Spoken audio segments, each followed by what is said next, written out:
quick shot of the materials and tools that I need when I start mixing up the chinking.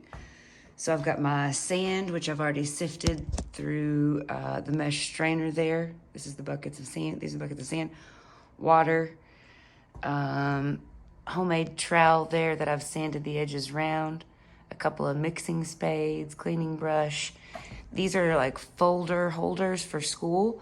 They're the perfect size to sit on top of a ladder and hold your chinking while you scoop it out. You can get them anywhere. And then 2 of the extra large mixing buckets for mortar, cement. You'll want 2 of a lot of this as you see going, because as one's drying or one's being used, you can be working on another batch. So if you have a bigger crew, that's more batches. And there's a long and great reason that I don't use a cement mixer on this. Trust me, I've tried. That's for a different video.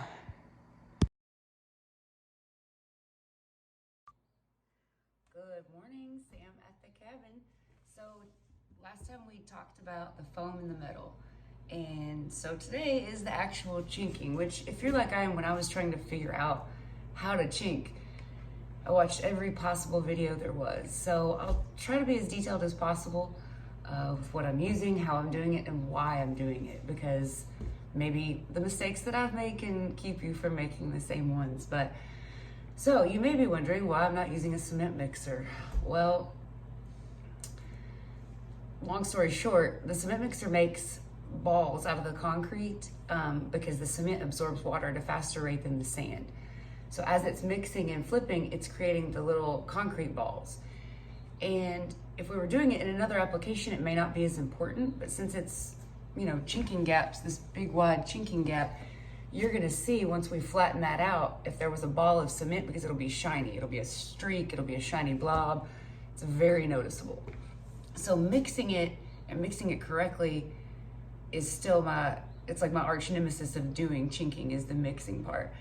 So a lot of mistakes later, busting out a lot and redoing it. This is the method that I'm down to that seems to be the most efficient and works the best for me. You know, if you're working alone, definitely. If you have a big crew, I'm sure you could alter it and find different ways, but if you're alone and just working on your cabin, this is gonna work.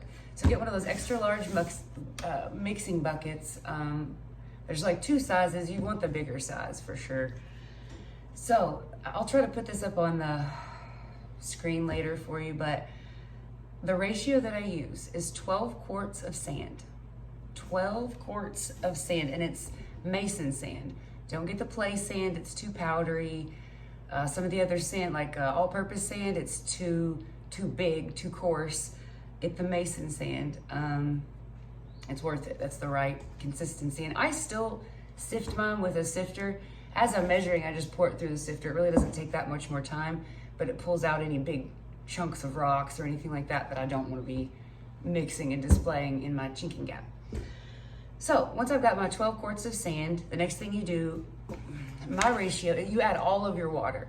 Don't save any of the water for when you add your cement, or you're gonna have the same problem as with the cement mixer, because since the cement absorbs at a faster rate than the sand, it's really hard to get it mixed if you just add water on the cement. So put it in your sand first. So 12 quarts of sand, and I just take an old, or just a kitchen pitcher, and I've marked it. That way if I'm doing a full batch, 3/4 batch, or a half batch, just pour it in here and go. So on a full batch, which is 12 quarts, I use 84 ounces of water, exactly. And if you vary that between your batches, your color will be slightly different. On a pre-dyed cement, your color will be slightly different on each batch, which you don't want. So 12 quarts of sand, 84 ounces of water, and we're gonna use 4 quarts of the Mortar Mix Cement Lime pre-dyed powder. So let's see, I guess we'll just jump right into it here. I also try not to get it on the sides of the container too much, because the plastic also absorbs a little bit more than the sand would. And I want all of that water going to the sand, not to the plastic. So just do the best you can, is to let it not run into the plastic. And then what I'm using, I've tried the longer ones, like the 12-inch trowels. You don't get enough, I guess, leverage. I've tried smaller ones. This seems to be the right size. I don't know, about hand length. So the way I've explained this before, it's nothing like mixing concrete, like mixing. This is more like if you've worked at a Cold Stone Creamery and you're flattening ice cream. This is, if you watch the people behind the counter, that's what they do. That's what you're doing with this mortar mix. Which right now it's just sand and water, but it's critical you get that mixed up perfectly so it's evenly distributed, because if it's not, you're gonna have problems with your cement in a minute. So I will time lapse this for you because this is boring, but you get it all mixed up and then we'll add our cement.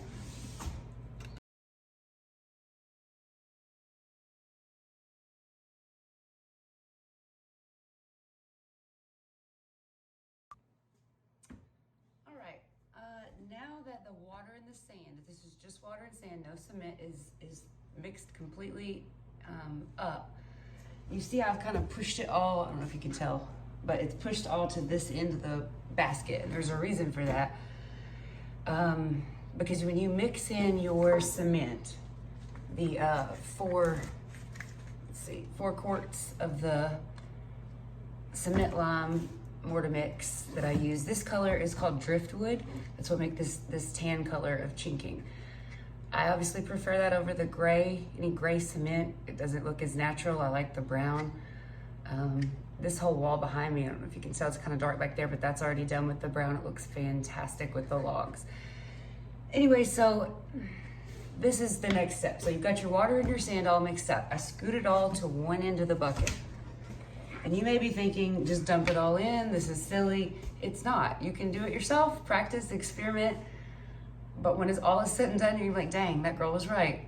This is the better way to do it, because if you have to sprinkle it in slow, if you clump just a big dump of the cement in, you're running into that same moisture absorption rate level problem.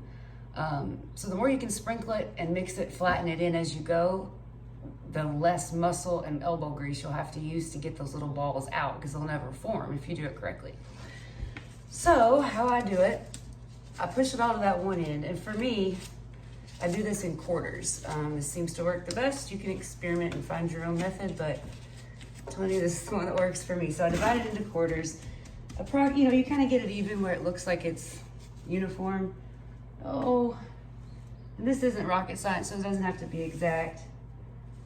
Just get your half mark. All right, so that would be quarters. I've made 4 lines. So what you'll do first is take your first quarter out. You're gonna only mix up a quarter at a time. It's so much easier that way. Because if you try to mix all of it and all of it, you don't know what spots you've already hit. It ends up taking way more time. This I can do in about 45 minutes, one batch mixed up. Could probably go a little faster if I was turbo mode, but generally speaking, about 45 minutes to mix the batch.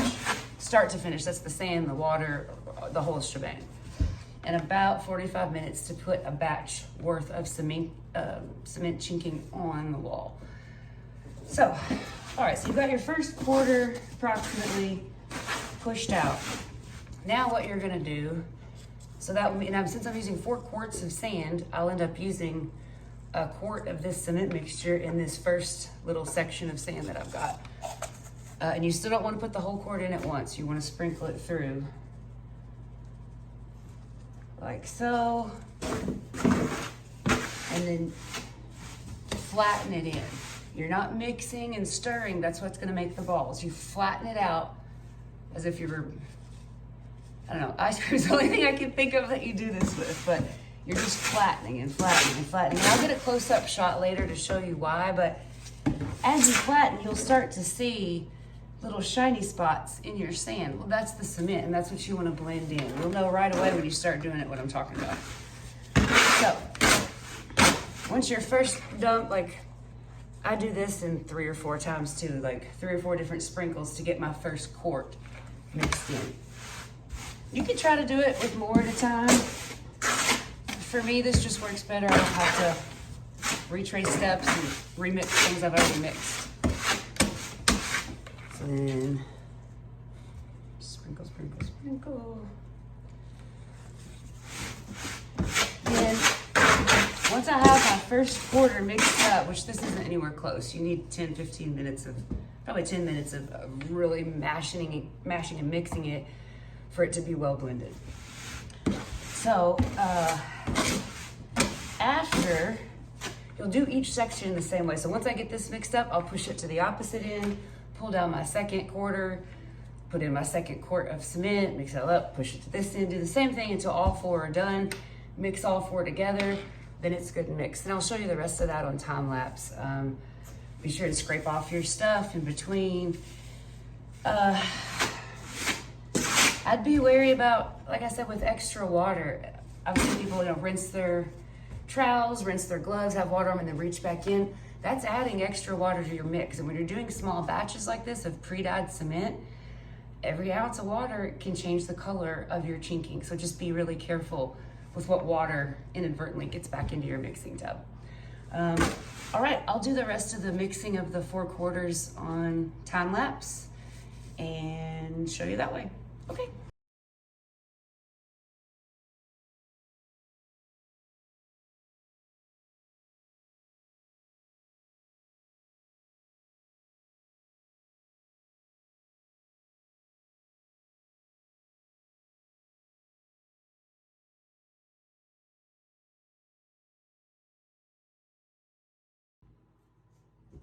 All right, it's me again. I'm only halfway with the stuff, but I thought of some things I wanted to share. I try to zoom in closer. I want to show you a few things. So with the water, if it's hotter outside, if it's more humid, you may need more like 85 ounces of water, maybe even 86 ounces of water. And as you mix, you're gonna think, wow, this is way too dry. Let me show you the consistency. I mean, it looks a lot like ground beef, actually. It's really not as wet as you would think of cement being. When you smash it with your trowel, it'll stick. But it's a pretty dry consistency because if it's runny, it'll sag down, out of these, I think you can see this, out of these cracks of the chinking. So you don't want any sagging, which is why you kind of keep it on the drier side of what you would normally do. I also wanted to show you what it looks like.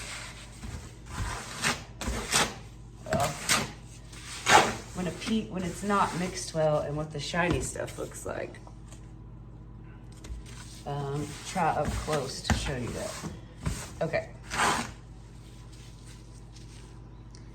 Ugh, that might be tough to see. The brown sand and the brown dyed cement makes this tough, but I don't know if you can see. I'm trying to get it in the light. There's like a shiny spot here and a shiny spot here.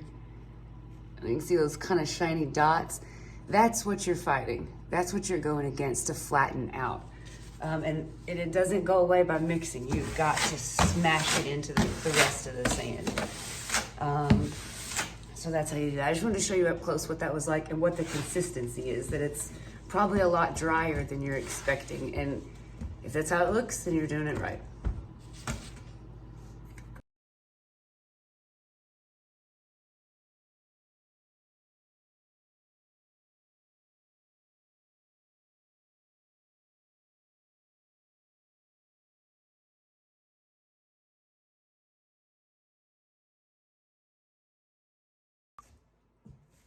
So once you're done mixing all 4 of your sections, the whole thing's mixed up, you're probably gonna wanna break. It's been a minute. Do yourself a favor, smush it all together again at one end and kind of flatten it out. You want the least amount of air getting to it as possible while you're taking a break or putting on chinking or whatever you're doing away from it, mixing.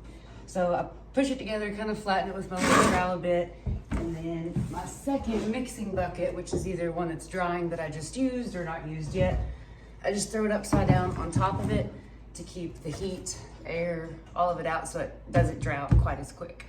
Buy yourself an extra 10 minutes of it not drying. So anyway, that's how you mix the chinking. And the next place we'll go upstairs and I'll show you how I apply the chinking. So we'll see. It's an interesting process and everybody does a little bit different.